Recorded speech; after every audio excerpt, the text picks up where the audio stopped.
Aloe West, Aloe West. Let me tell you, it was an exciting game, folks. The World Cup soccer match between Argentina and Saudi Arabia. Saudi Arabia won. It was neck and neck. It was even. And 1 point Saudi Arabia got to take that goal in and win the match. Exciting, folks. So exciting. Someone got their pistol out and started to shoot in the air. But that's very dangerous. Needless to say, it could have ricocheted off of something and hit somebody. But let me tell you, the match was exciting. Okay? You guys got to check it out on sports, CNN. Folks, it was neck and neck. Argentina was favored to win because, they win practically every year. They win that World Cup. But this year, Allah, meaning God, is just an Arabic word for God. Allah saw it in his power to let Saudi Arabia win this one time. And they got the World Cup, folks. They got the trophy. They got notoriety. They got the fame. And yes, rightfully deserved, because check out my man, Aloe West. Can you say that name 3 times? Aloe West, Aloe West, Aloe West. He's the name to remember, folks, because he saved the goal so many times in a very, very flamboyant way. When you reach off the ground and you catch that ball way up in the air, like if you were flying on the cloud. So remember that name, Aloe West, because he saved the day. He brought in the win with his goalkeeping style, his fabulosity, his tenacity, his, oh no, not this time. No, no, no. Who was it that used to say, no, no, no, with a finger? I believe it was Mutombo, folks, who used to say, no, no, no. He had a commercial. So Aloe West was saying pretty much the same thing. When he kicked that ball, honey, everybody was at the end of their seats because people thought that Argentina was going to bring it home again because the Saudi Arabian team was what? Inexperienced. But nothing of the sort, folks. They brought it home. They brought it in grand style. The score was even, and they broke that tie with 1 kick, 1 point. There was a couple of people at the end of their seats, and yes, some people were even nail biting, okay? So congrats to Saudi Arabia for bringing it home.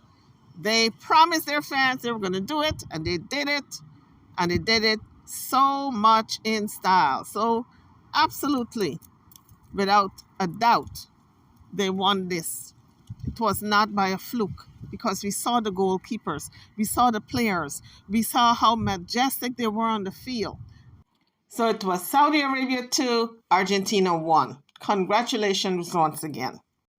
So switching gears, guy, it's a death announcement. So Justice Thurgood Marshall's wife, whose name was Cece, died at the age of 94. So it was announced by the Washington Post that Cece, whose name is Cecilia, or was Cecilia Marshall, the wife of late Supreme Court Justice and Civil Rights champion Thurgood Marshall, she passed away at the age of 94. Her husband, Thurgood Marshall, became a member of the Supreme Court, the first Black justice in 1967, following a career as a civil rights lawyer. One of the most landmark cases that Thurgood Marshall argued was the landmark case of Brown versus the Board of Education that outlawed segregation in public schools. He retired in 1991 and he died in 1993 at a ripe old age of 84. His wife, Cecilia, was born in Hawaii in 1929. She moved to New York City and took night classes at Columbia University to become a stenographer in 1948. She began working at the National Association for the Advancement of Colored People, where she met her future husband, Thurgood Marshall's first wife. Vivian died of cancer in 1955, and he and the second wife, Cecilia, married later that year. They had 2 sons, whose names are Thurgood Marshall Jr. and John. In a statement from the Supreme Court, Chief Justice John Roberts called Casey Marshall a vibrant and engaged member of the court family who regularly attended court events. Justice John Roberts stated that because she had such an easy sense of humor, you wanted to sit next to her at any event. So may God rest her soul. Now her spirit are linked to her dead husband. And condolences to the family. So, guys, Kobe Bryant's daughter said she's scared, and this is the reason why. So, Natalia Bryant, the daughter of Kobe Bryant, has alleged that there's a gun obsessed stalker, a man who is stalking her. So the LAPD says that they are scared also for her. She's 19 years old, and they stated that there's a stalker with a criminal history involving guns, and he has been doing his best to find her. So Natalia said she's terrified and she sought court order of protection to protect herself. But I don't think that's adequate. She needs to get a gun. She needs to register a firearm since this man is known to be carrying arms. And maybe, if they can afford it, I'm sure they can, get some type of bodyguard for her. The LAPD have information on this stalker, but they cannot find him to arrest him for stalking her and putting him in jail. At least she can be able to rest easy at night if he's in jail for a couple of years. So last Monday, Natalia went to court and filed for a restraining order against this 32-year-old man, Dwayne Camp. She knows who he is. And this is how she knows who he is. She said about 2 years ago, when he was 30 and she was 17, she said that he attempted to contact her, and he seems to have this delusion that they have a romantic relationship. Now, Natalia says she doesn't know this man. She's never met him or otherwise. She had no contact with him, but he just contacted her about 2 years ago out of the blue, stating that they have this romantic involvement, and he's been stalking her ever since. This is according to TMZ. She says because he's been doing everything in his power to find her, she lives in constant fear. He shows up at her sorority house at USC.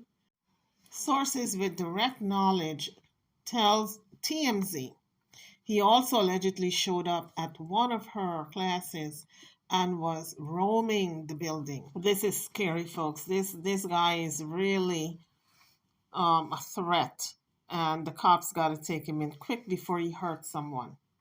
So it gets really scary. It gets scarier. So according to the documents obtained by TMZ, Kemp, the man who is threatening Kobe Bryant's daughter, is in the process of buying at least one gun.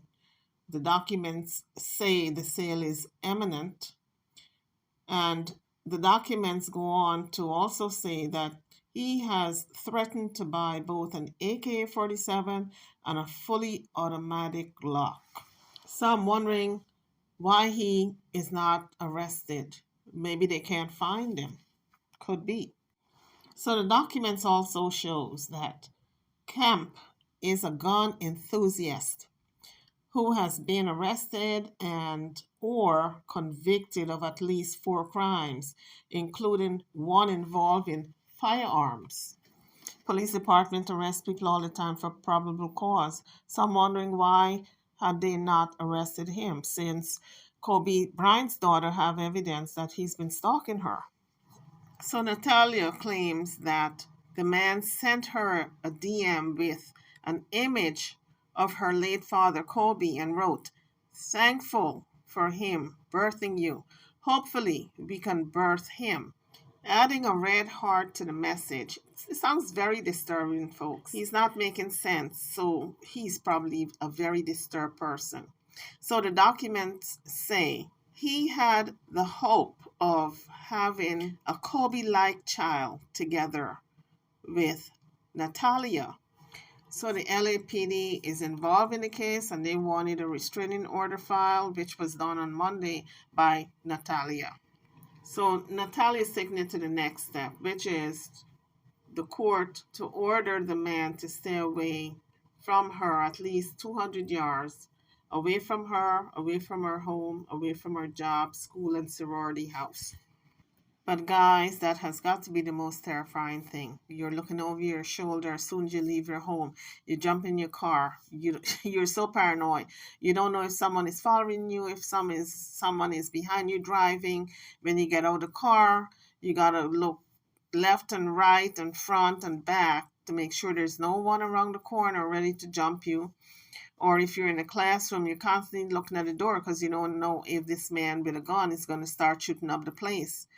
And just to get to you, he's going to take down all the students. So it's got to be very scary. And if you're living by yourself, oh my goodness, can you imagine the security systems you have to put in place? So we're hoping that this situation remedied itself by the LAPD arresting this man so Natalia can sleep at nights. That's, oh my gosh, it is so scary. I can't even imagine being in her shoe. Anyway, YouTubers, we wish the best for Natalia. YouTubers, drop your comments. I'm over and out. Don't forget to like, share, and subscribe to my channel and to this video. Thank you for watching.